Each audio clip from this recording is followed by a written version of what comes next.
Wakati vuguvugu la kurejea kwa vita kwa mara nyingine tena kati ya Israel na Iran, inadaiwa kwamba vikosi vya kijeshi vya China vimesafirisha shehena ya vifaa vya kijeshi nchini Iran.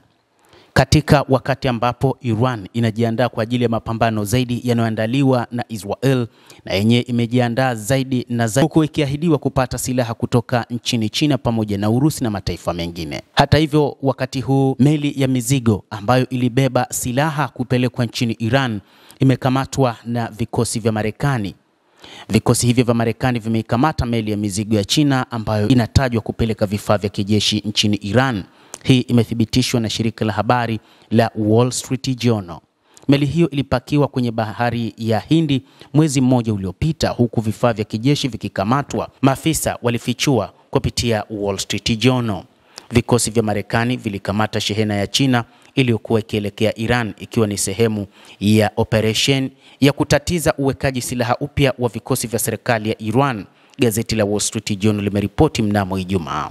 Meli hiyo ilipakiwa kwenye bandari ya Hindi mwezi mmoja uliopita, lakini pia inatajwa kwamba silaha zaidi kutoka nchini China zimepelekwa nchini Iran, na hivyo Iran imejiandaa vema kwa ajili ya mapambano wakati wote, na ndio maana viongozi wake wa kijeshi na hata wa kisiasa mara kadhaa wamekuwa kizungumza juu ya kwamba wapo tayari kupambana na Israel na Marekani wakati wowote. Operesheni hiyo ambayo haikutajwa hapo awali ilitokea karibu na pwani ya Sri Lanka, huku maafisa wa Marekani wakifuatilia shehena ya silaha na kuizuia kabla ya kuiruhusu meli kuendelea na safari yake. Hii ni mara ya kwanza baada ya miaka mingi ambapo jeshi la Marekani lilinasa meli yenye asili ya China iliyokuwa ikielekea nchini Iran. Jina la meli na mmiliki wake hawakutambuliwa katika ripoti hiyo.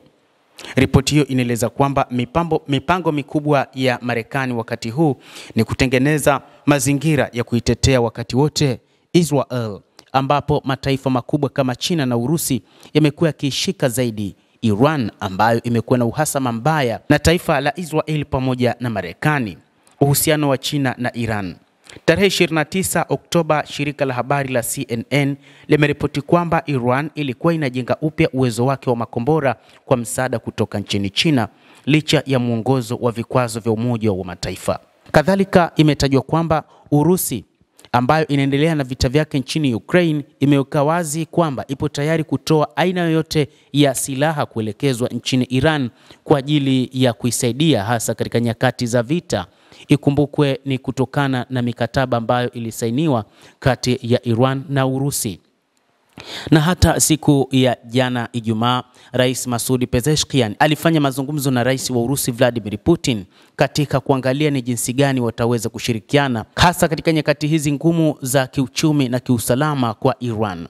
Lakini Rais wa Urusi Vladimir Putin amesema Urusi ipo tayari wakati wote kwa ajili ya kushiriki mipango yoyote ya kuisaidia Iran ikiwa itavamiwa, ama katika masuala mengine ya kiuchumi pamoja na teknolojia, ukizingatia kwamba mipango yake ya nyuklia inasuasua kutokana na vikwazo vilivyowekwa na mataifa ya Ulaya. Lakini Urusi imehakikishia Iran kwamba hilo litaweza kufanikiwa. Vyanzo vya kijasusi vya Ulaya viliambia CNN kwamba Iran ilipokea shehena zenye zaidi ya tani 200,000 za perchlorate ya sodium ambayo inaweza kutumika kwa madhumuni ya kiraia na pia kama kiungo muhimu katika utengenezaji wa perchlorate ya ammonium. Inatumiwa katika kichocheo kigumu cha mafuta kutengeneza makombora ya balistiki ya Iran.